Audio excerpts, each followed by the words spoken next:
오늘은 2022년 7월 13일부터 일주일간의 말씀 묵상을 나누는 시간을 갖도록 하겠습니다. 말씀 묵상 끝에는 쿠키 영상이 준비되어 있는데 남편과 제가 미국 성도 집에 신방을 가서 보았던 옥수수밭과 블랙베리 밭이 있어서 영상을 준비했습니다. 말씀 묵상 시작합니다. 2022년 7월 13일 히브리서 9장 1에서 10절 말씀. 하나님 앞에 드리는 우리의 예물과 헌신에 대한 태도를 말씀하시는 하나님을 느낀다. 성경은 하나님께 드리는 예물과 희생은 예배드리는 자의 양심을 깨끗하게 할 수 없다고 말하고 있다. 즉, 우리가 하나님께 예물을 드리고 열심히 봉사한다 할지라도 거기에 우리의 마음과 정성과 하나님을 향한 진심을 담지 않으면 그것이 온전한 예물이자 헌신이 아니라는 것이다. 왜냐하면 우리 양심이 그것을 알기 때문이다.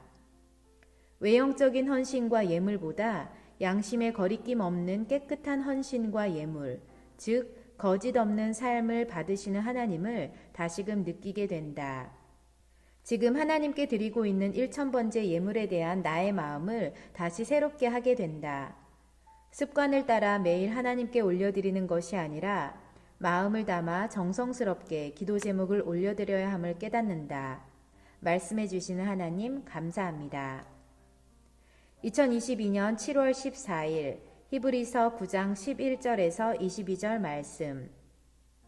구약의 율법은 거의 모든 것이 피로 정결해져야 함을 말하고 있고 피 흘림이 없은즉 사함, 즉 용서도 없다고 말한다.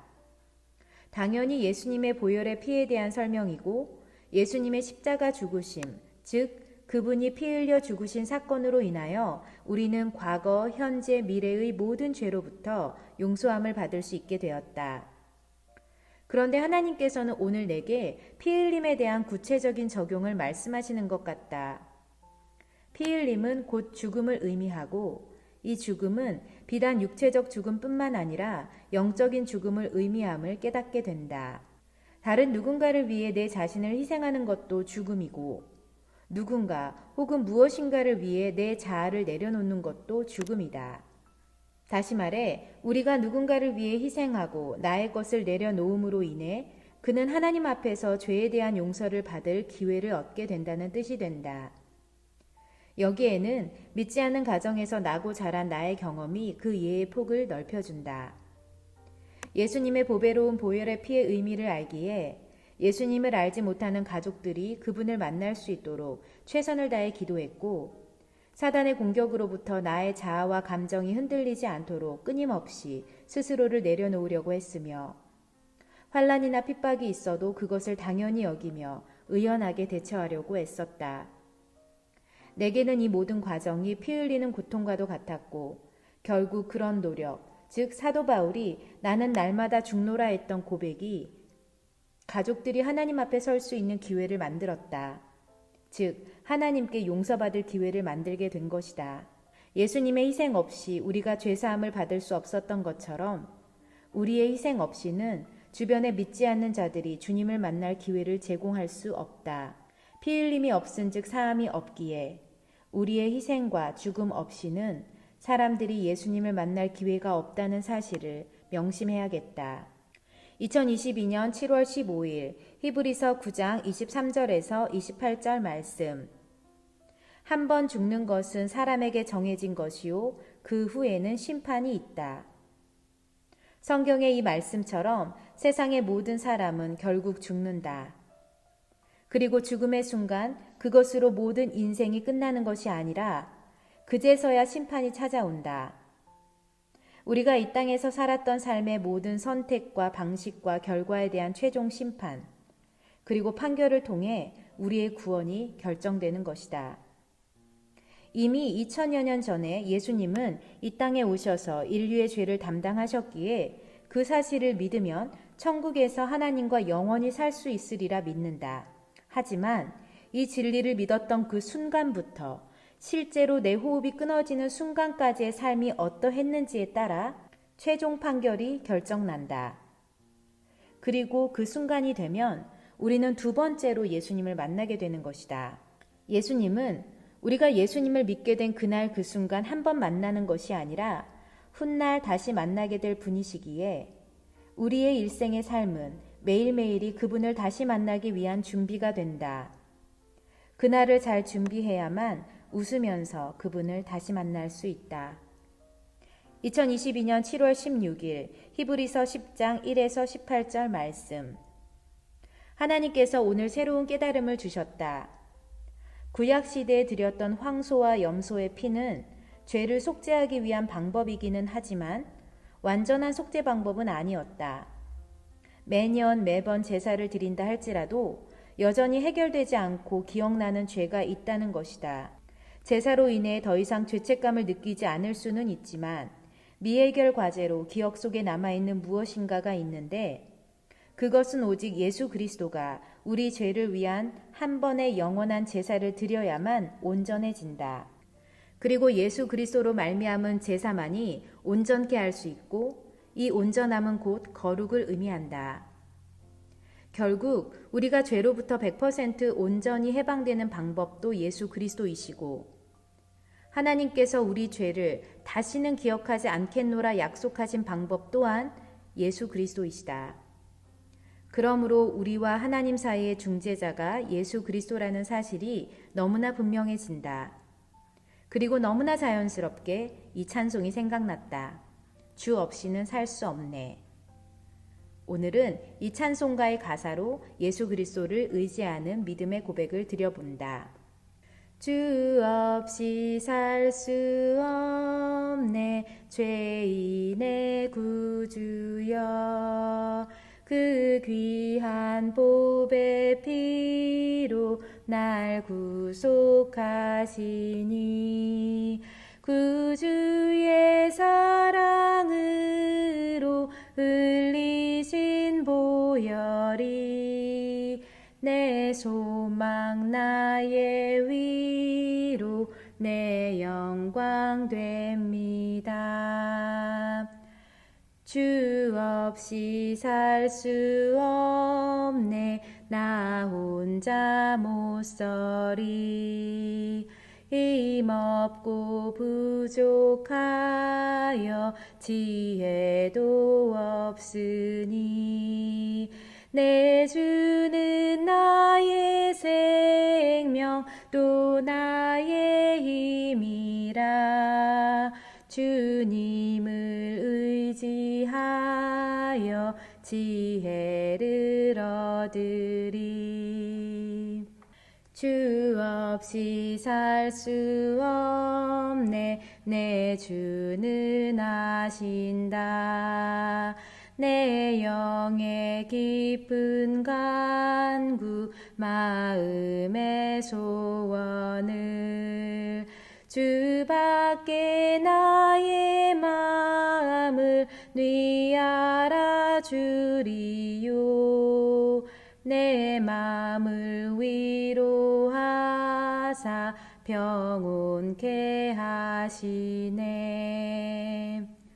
주 없이 살 수 없네 세월이 흐르고 이 깊은 고독 속에 내 생명 끝나도 사나운 풍랑일 때 날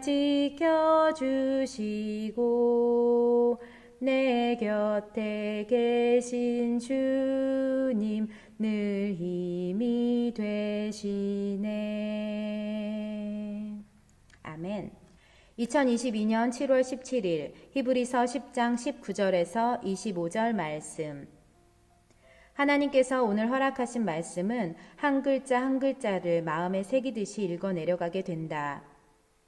보통 말씀 묵상 기도를 하는 이 시간에 본문의 말씀을 천천히 소리내어 또 또박또박 한 글자 한 글자에 힘을 주어 3번 정도 읽는데 오늘의 말씀을 읽으면서 그 힘을 느낄 수 있는 것 같아서 다시 한번 소리내어 읽음으로 믿음으로 선포하려고 한다. 그러므로 형제들아 우리가 예수의 피를 힘입어 성소에 들어갈 담력을 얻었나니 그 길은 우리를 위하여 휘장 가운데로 열어놓으신 새로운 살 길이요. 휘장은 곧 그의 육체니라. 또 하나님의 집 다스리는 큰 제사장이 계심에 우리가 마음의 뿌림을 받아 악한 양심으로부터 벗어나고 몸의 맑은 물로 씻음을 받았으니 참 마음과 온전한 믿음으로 하나님께 나아가자. 또 약속하신 이는 미쁘시니 우리가 믿는 도리의 소망을 움직이지 말며 굳게 잡고 서로를 돌아보아 사랑과 선행을 격려하며 모이기를 패하는 어떤 사람들의 습관과 같이 하지 말고 오직 권하여 그날이 가까움을 볼수록 더욱 그리하자. 아멘. 2022년 7월 18일 히브리서 10장 29절에서 39절 말씀. 하나님은 구원의 하나님, 우리를 살리시는 하나님, 은혜의 하나님이시지만 동시에 심판의 하나님이심을 일깨워주는 말씀을 묵상하게 된다. 우리가 복음의 비밀을 알았음에도 불구하고 그 뜻대로 살지 않으면 다시는 속죄하는 제사가 없다고 하나님은 단호하게 말씀하신다. 오직 무서운 마음으로 심판을 기다리는 것과 대적하는 자를 태울 맹렬한 불만 남아있을 것이라고 하나님은 경고하고 계신다. 하나님의 은혜를 맛본 우리가 마치 하나님이 내 옆에 가까이 계시지 않는 것처럼 우리 뜻과 편한 대로 살아간다면 분명 현재의 방탕함과 안일함에는 대가가 따른다. 그리고 하나님은 잠깐 후면 내가 올 것이고 지체하지 않을 것이다. 의인된 너희가 믿음으로 살지 않고 뒤로 물러가면 내 마음이 너희를 기뻐하지 않을 것이다 라고 분명히 말씀하고 계시기에 이 말씀 앞에서 두렵고 떨린다. 처음 가졌던 우리의 믿음을 인내함으로 끝까지 지키지 않으면 우리에게 보장된 미래는 없다. 오직 지금, 현재 우리의 모습이 곧 우리의 영적 미래의 실체임을 기억하자. 지금 우리는 하나님과의 관계가 어떠한가? 그분과의 확고하고 확신에 찬 미래를 꿈꿀 만큼 가까운가? 아니면 하나님과 영원히 함께하는 미래의 그림이 불투명해 보이는가? 혹시 후자라면 지금이 우리의 영적 궤도를 수정해야 할 때이다. 2022년 7월 19일 히브리서 11장 1에서 12절 말씀. 그리스도인들에게 있어서 보이지 않는 미래를 마치 보는 것처럼 확신 있게 믿음으로 선포하는 일이 쉬울까? 어려울까? 대부분의 대답은 어렵다일 것이다. 그리고 실제로 어렵다. 그런데 내게 있어서 이 질문에 대한 대답은 쉽다이다. 다시 말해서 보이지 않는 미래를 마치 보이는 것처럼 확신 있게 믿음으로 선포하는 일은 생각만큼 어렵지 않다. 내가 이렇게 말할 수 있는 근거는 나의 경험에서 나오는 것으로서 이를 위한 전제 조건은 말씀 묵상과 기도이다.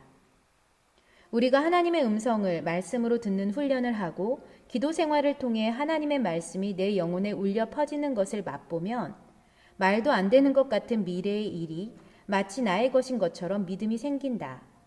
그리고 왜 안 돼? 하나님이 하시면 되는 거지? 라는 담대함이 생긴다.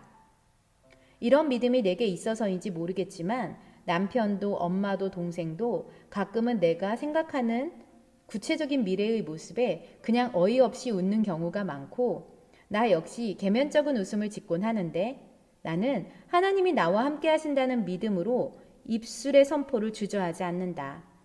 그리고 그런 나의 믿음의 근거는 오늘 말씀에 있다. 믿음은 바라는 것들의 실상이요 보이지 않는 것들의 증거니 선진들이 이로써 증거를 얻었느니라. 아멘.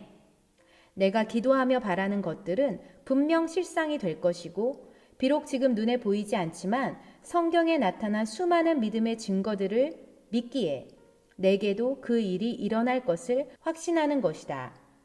우리가 꿈꾸는 미래가 하나님의 영광을 위한 것이라고 믿는다면 그것은 반드시 이루어질 것이라고 믿어야만 한다. 그러면 분명 그 일이 내 눈앞에 현실로 펼쳐질 것이다. 믿습니다, 주님.